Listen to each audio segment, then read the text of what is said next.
So I've never really done anything like this before, but with the current climate of everything, I feel inclined to say something. So Candace Owens has been investigating what happened to Charlie since his very unfortunate assassination. Rest in peace. But she's been facing increased scrutiny for simply asking questions and chasing every single possible detail of anything that could potentially be related to it. You know, which in my mind, that's how an investigation works. You get tips, you see little red flags pop up, and you chase them. And sometimes they turn out to be nothing, sometimes they don't. They turn out to be something important. But I feel like what's the word I want to use? I feel like the cohesive unit that is coming together against her, it just seems so coordinated that it doesn't seem genuine.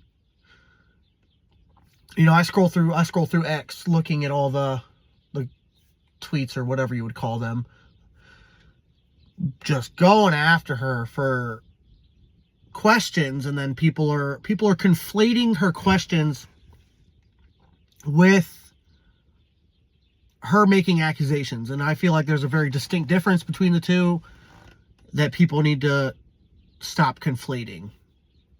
But in regards to TPUSA and quite frankly Erica Kirk, who I have been nothing but extremely disappointed of her very weird, seemingly unbothered behavior since Charlie's passing. I don't feel like it's normal.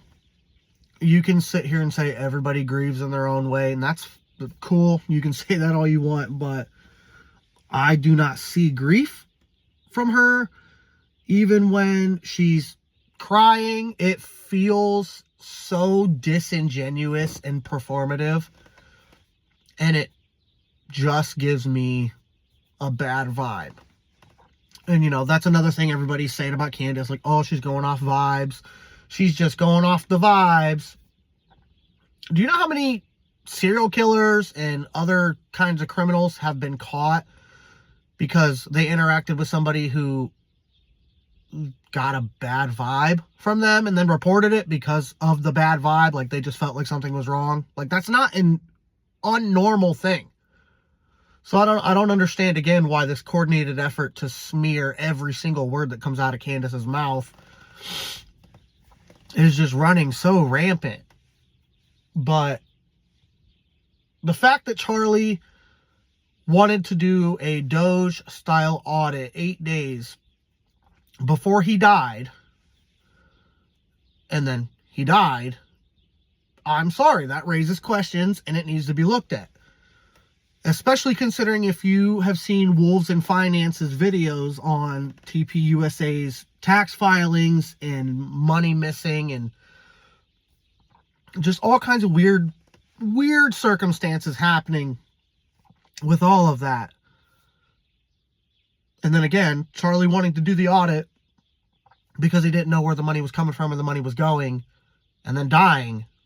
That is probably the biggest red flag you could possibly get.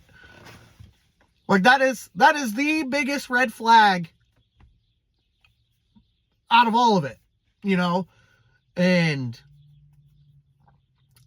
for everybody to say, how dare you insinuate that TPUSA and Erica might be involved, look at how much they've lied about stupid things. They've lied about stupid things. And like Candace says, the only reason you're going to lie is because you're trying to cover something up. You don't lie unless you have something to hide. You know, if you have nothing to hide, then you have no problem telling the truth. So I find it very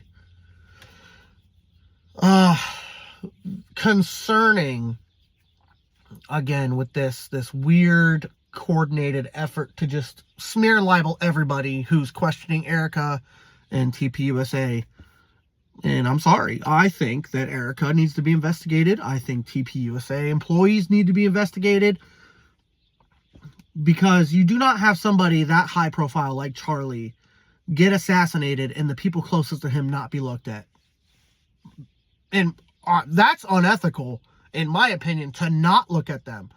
And like, why wouldn't you want to be like, okay, hey, here, this is what was going on. I didn't do anything wrong. Let me prove it to you. Like, why would you not feel inclined to clear your name of any involvement in something that horrific?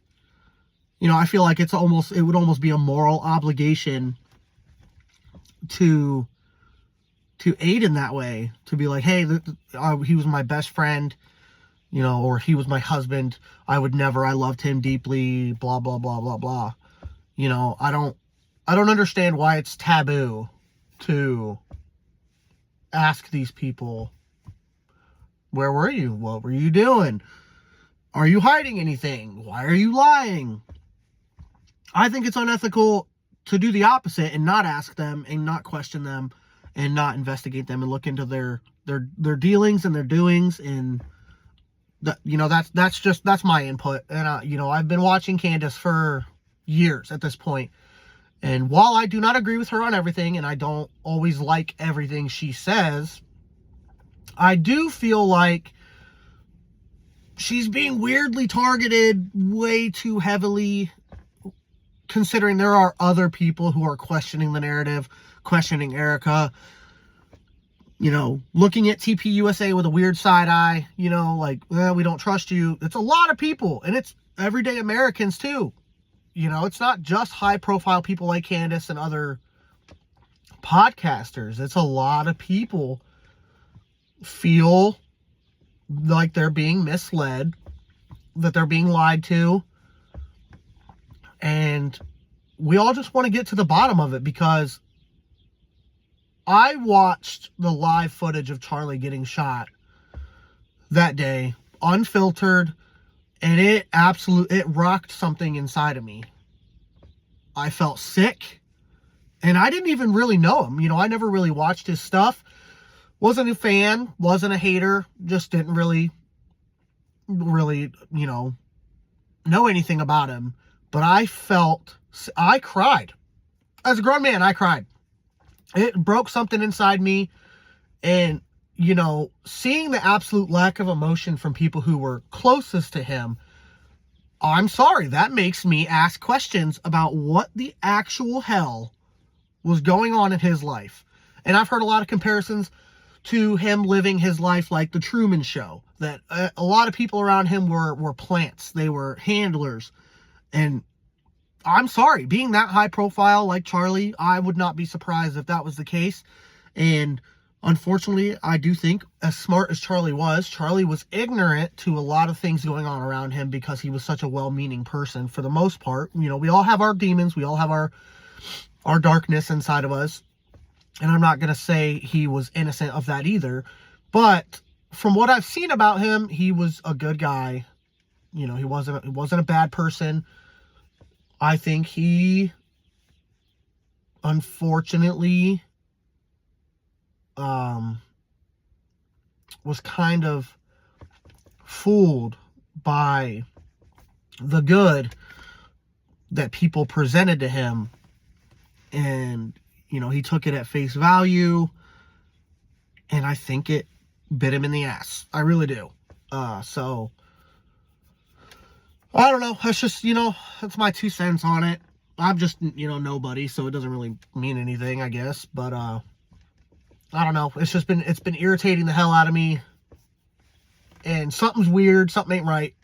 The official narrative that it was just one lone gunman, Tyler Robinson, just decided, hey, I'm going to shoot Charlie. And, you know, that's that. I don't buy that.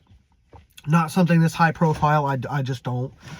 And, you know, we've been lied to by the government for so long. And even right-wing conservatives know that. You know, they know we've been lied to and gaslit for decades and decades and decades. You know, but But now it's unethical to not trust the feds on this one. You know what I mean? Like, it's unethical for us to question the feds because they're telling us the truth on what happened to Charlie. And like I said, it's such a weirdly coordinated, disingenuous effort that I'm just gonna call bullshit. Like, plain and simple, I'm just gonna call bullshit. I'm not buying it. Something happened to Charlie that, you know, I think he was betrayed for sure. But, you know, nobody who's asking questions about TPUSA or Erica is tarnishing Charlie's legacy, as a matter of fact. You know, Charlie was about truth. Charlie was about facts. So everybody who's trying to diminish, looking into every aspect of this, they're the ones who are actually tarnishing his legacy and telling people to be quiet, knowing that Charlie was a huge protector of free speech. They're the ones who are tarnishing his legacy. Ben Shapiro and everybody else at the Daily Wire, and, you know, any mainstream news person, or even Erica or the TPUSA people saying, like, stop asking questions. Like, you guys are the ones who are actually doing more harm than the people who are asking questions, pointing fingers, looking at every angle of everything. Like, you guys are the ones who are actually bastardizing what Charlie was and what he stood for. So, you know, that, like I said, that's my 2 cents on it. I, you know, don't think this video will mean anything. I don't think it'll do anything. I don't think anybody will care, and that's fine. But I just felt the need to get it out and let whoever, 1, 2, 3 people, for God's sake, know something ain't right here, and that's just how it is.